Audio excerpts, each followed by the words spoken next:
Hi YouTube, this is Eric, and I wanted to share with you my self-harm relapse that actually just happened in April here. It happened on the 6th.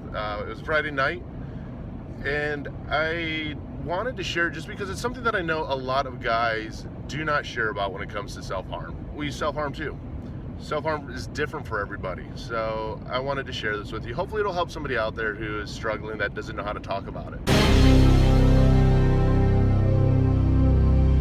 Hey YouTube, my name is Eric, and thanks for joining me on my drive. I drive a ton for work, and it's my time to I do a lot of audiobooks. I do a lot of when it comes to just talking to other individuals, and every now and then it just really gets my brain thinking. And something I've never really have talked a whole lot about that I've experienced is self-harm. I am a guy, and I know that most men don't share self-harm experiences, even though I know men out there do self-harm. I used to self-harm in two different ways. I used to, when I'd get extremely drunk, I would self-harm with a lighter, just because I needed to feel something. I needed to feel alive. I needed to feel that I felt. I still actually have some scars from it. I have one tattoo that covers up some of them, and I actually have one scar that is bad enough that it's still visible, and that's from, 10 years ago. I mean, self-harm is something that, I haven't done in a long time. A majority of my self-harm was always started and triggered by feeling like a failure. Especially when I got sober, it was very hard for me to deal with how much I felt I failed and let other people down in life. It felt like I needed to be punished almost, in a sense, or that I needed to punish myself, because it was, a lot of stuff I did, I morally wasn't right. I lied, cheated, steal. I mean, I was a bad human being when I was drunk. And I'm going to share a lot more when it even comes in my story when it comes to sobriety, because it helped me a lot with my depression. It helped me a lot with everything I've went through in life. I was drunk majority of the times. I went through one suicide with my wife, and I was drunk the whole time. I mean, I went through another suicide with my dad, and that one I was sober the whole time, and it was two complete different experiences and very different grieving process, and I'm still grieving through it on and off, and it happens, and it's a long road. But when it comes to self-harm, I mean, for everybody that I've talked to, a lot of it's finding out what kind of like triggers it, sparks it. And with me, it's whenever I feel like a failure. What triggered it for me on the 6th of how I self-harm, mine is I would hit myself, and I still do, apparently. And when I mean by hit myself, it's not like I just kind of hit myself. I am a pretty decent sized person, and I'll leave bruises. I will almost knock myself out because I will hit my head. It is something that it's almost uncontrollable when I get to a certain point of feeling so much of a letdown that I will hit my head. Don't know why I do it. It's one of those things I've done a lot of research into, and I've talked to different doctors about it.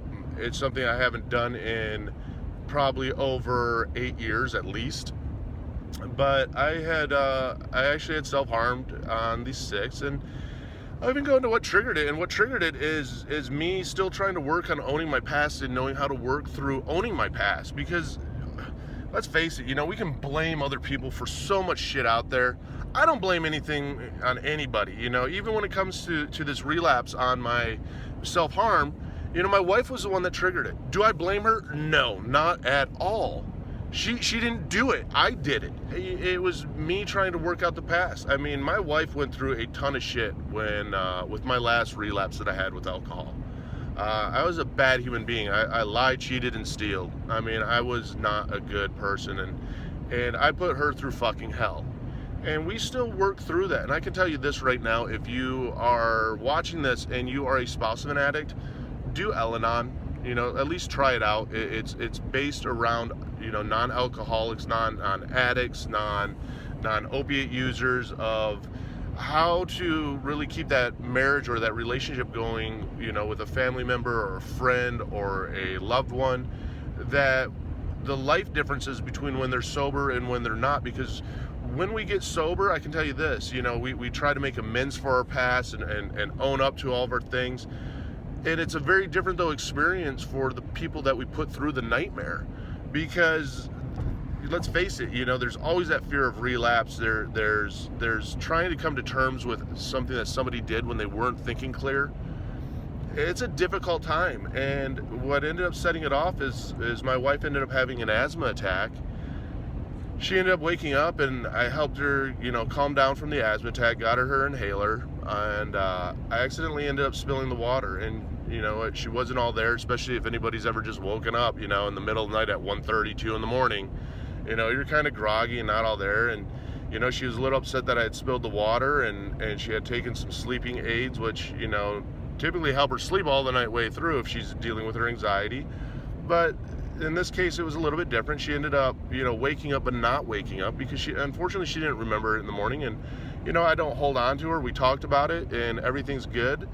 And that night, though, she woke up and went into, how this isn't how her marriage she wanted it to go. How I haven't been the husband that she wanted me to be.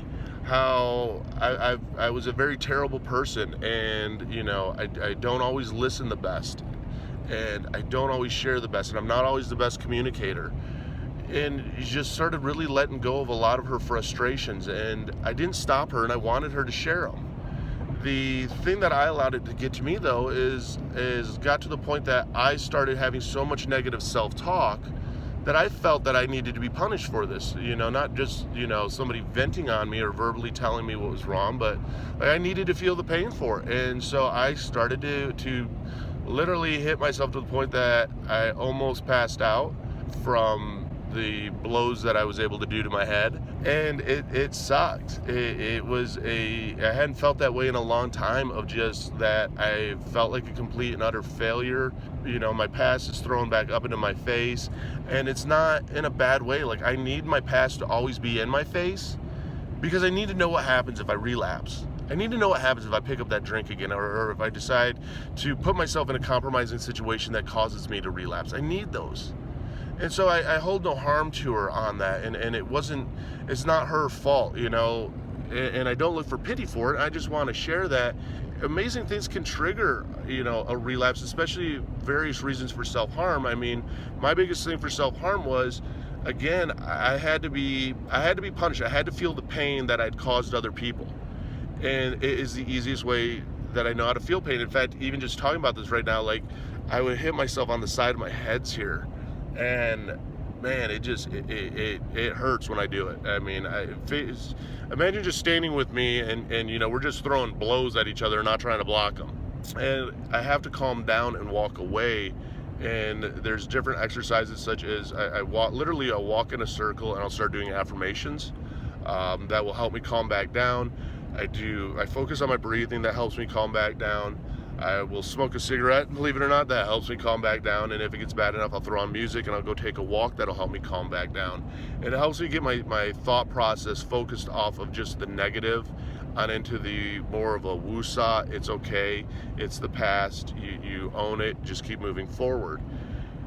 But I essentially have to say that, I relapsed from self-harm because I hit myself hard enough that, I almost knocked myself out. It's one of those that is my form of self-harm. If this triggers anybody, shit, I'm sorry. Didn't do the video to make anybody triggered. Did the video to share for awareness.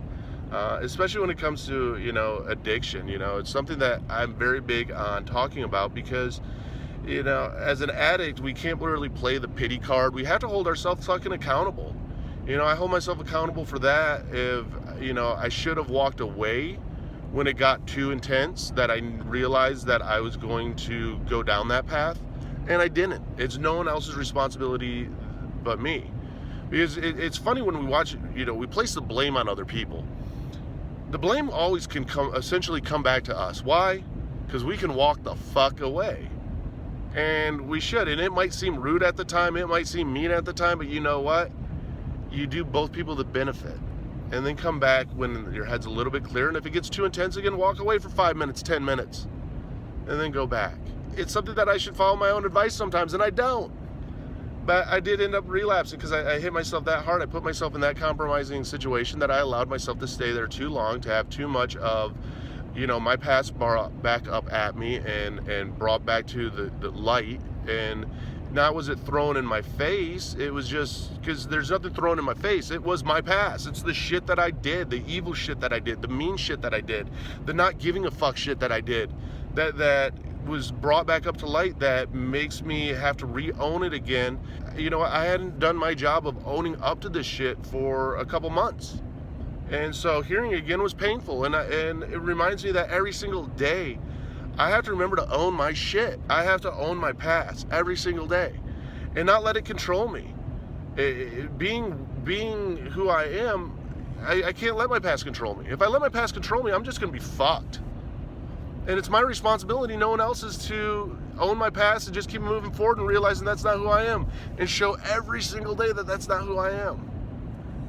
You know what? Some people may get that, some people may not. I can tell you this, though. It does so much wonders if you own your past and you keep accountable to yourself every single day. That is my relapse story. I mean, it was 2 a.m. in the morning. I'm sitting there beating the fuck out of myself. Finally got the strength up to get up and walk away, take a breather. People, I don't tell people about this because they're like, well, why didn't you call me, all that. Why I didn't call, why I didn't reach out when that happened? Because I knew what was going on, and I knew the tools that I had to not do it. I knew that I did it to myself, and it wasn't where I needed to talk to anybody. I needed to just calm myself down and be with myself and love on myself and remember that it's okay. When I get really depressed is when I have to reach out to other people. I hope that maybe just bring that awareness just help somebody out there, just knowing that, hey, it's okay. It's okay to be not okay. Just hold yourself accountable to your actions and own it, pick up the pieces and keep pushing forward. Because no one's going to change it for you. We have to change it for ourselves. People will be there for you, spouses and loved ones will be there for you, but it's ultimately us that have to want it. And if you want it bad enough, you're going to make it happen. And are you going to fuck up along the way? Yeah. Guess what? Own the fuck up. Move back forward. I've relapsed a lot. I mean, it hasn't been until July 25th, 2017 that I got sober, and I've stayed sober so far, and still it's one day at a time. And it'll always be one day at a time for the rest of my life. I've picked up the pieces again and just keep moving forward. So whatever it is that you're going through, don't harbor onto that. I could sit there and harbor onto the fact that I beat the shit out of myself and I self-harmed again and just let that control me, but I'm not going to, because I'm going to be stronger than that shit. I'm going to acknowledge it, I'm going to move forward to it, and I'm going to find some passion out of it and bring awareness to it. If you're out there and you're struggling and you need help and you need support, get it. Might be with me, might be with my channel, might be with my Discord, might be with my Twitter, whatever. It might be with somebody else. I don't care who it's with. It's about just finding the right support for you, because support for all of us is different. Self-harm for all of us is different. Our triggers are all different. And we got to remember, when it comes to our triggers, we always have the ability to mute, turn off the phone, turn off the TV, walk away, remove ourselves from the situation. That's our responsibility as a responsible human being. Controlling our sickness, controlling the challenges, the darkness in our head, and moving back towards that light. Just let you know that I believe in you, and I believe in people helping people, and I believe in making a difference together. So I want you guys to know that you can do it. If it happens, it happens. Shit happens in life. That's life. Life will kick you, beat you up, fucking throw you out. You just pick yourself back up, you go dust yourself back up, and you go right the fuck back at it. Believe me, I believe in you. Whatever it is that you're going through, you can do it. It's a we thing. It's an us thing. Together, us doing it. So I appreciate everybody who's been along on the journey with this, and I love to keep bringing the awareness. I love the community. Anybody out there who just wants to get a little bit better, wants to push a little bit harder, I just want you to know that I believe in you, and you can do it.